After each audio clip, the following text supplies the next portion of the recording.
আসসালামু আলাইকুম। দেশের ঐতিহ্যবাহী মধুপুরগড় ভিজিটে আসছিলেন জ্যাংব্যাংয়ের অ্যাসিস্ট্যান্ট ডাইরেক্টর শাহেদ স্যার এবং গণচীন থেকে এসেছিলেন mister জৌহান।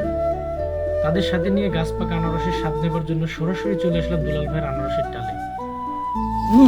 Good. Good. Delicious. Delicious. আচ্ছা, মধুপুরের মধু নামে খ্যাত এই আনারসের স্বাদ সারা দেশ জুড়েই রয়েছে, কিন্তু আশ্চর্যের বিষয় হচ্ছে এই একটা পাকা আনারস পেতে কৃষকের প্রায় 18 মাস অপেক্ষা করতে হয়। আনারসের গাছে অনেক ধার কাটা থাকে, চাষির শত শত কাটার আঘাতের পরে এই আনারস বাজারে আমাদের কাছে এসে মিষ্টতা পায়। মধুপুরে কয়েক ধরনের আনারসের জাত দেখা যায়, তার মধ্যে হানি কুইন বা জলডুপি এবং ক্যালেন্ডার।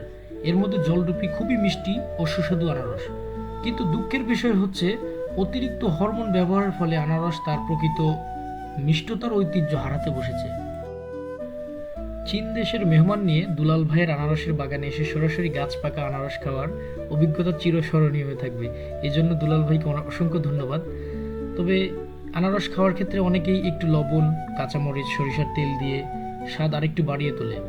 তবে যেটাই হোক, একটা অরিজিনাল গাছ পাকা আনারস মুখে ঠোঁটে লেগে থাকার মতো। এই আনারস শুধুমাত্র মুখের স্বাদের জন্যই নয়, আনারসে প্রচুর পরিমাণে vitamin C, vitamin A, vitamin B, thiamine, vitamin বি6, পাইরোডক্সিন থাকে, যা রোগীর অন্যতম পথ্য হিসেবে কাজে লাগে। রোগ প্রতিরোধ ক্ষমতা বাড়ায়, বদহজম দূর করে এবং ত্বক ভালো রাখে, দৃষ্টিশক্তি বৃদ্ধি করে।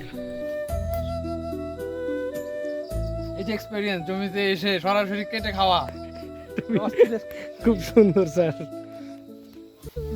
ভাইরে অনেক ধন্যবাদ। স্যার কেমন হয়েছে স্যার, একটু স্যারকে গাছ হয়েছে মায়া। It's good. It's good.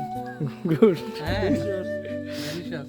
আচ্ছা, delicious, And it's a new experience new also. Experience. ধন্যবাদ দুলাল ভাই আপনাকে, ভালো কিছু আপ্যায়ন করলেন।